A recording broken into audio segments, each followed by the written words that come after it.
So, ayun nga, may binili akong gulay. Nakalimutan ko lang pangalan nito eh. Alam niyo ba to guys?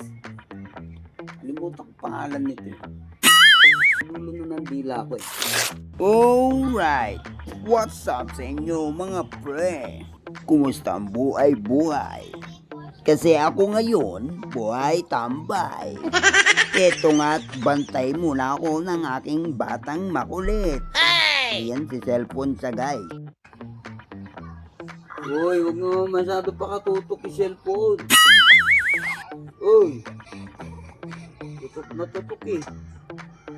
Pakatutok yung cellphone, boy. What? Tutok na tutok eh. Huwag masyado tutok yung cellphone. Oh no! Gandang baby ko ang mata.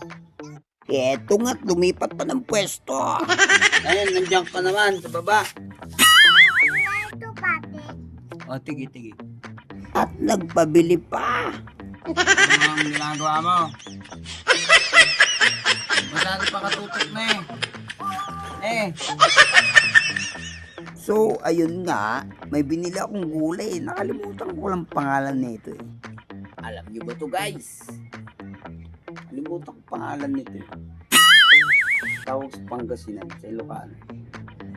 Pa-comment naman dyan oh. Classmate Haspi, nakalimutan ko na. Classmate, anong pangalan nito sa Ilocano? Palang o Parda. Masarap tong ano eh, ay tiningting, pinader sa Tagalog. Yung sasabaw mo naman yun, bagong isda. Masarap to eh. Lalagyan mo siya ng prito o inihaw na bangus. Masarap. Kalimutan ko lang sa pangalan nito. Sa dulo na ng dila ko eh.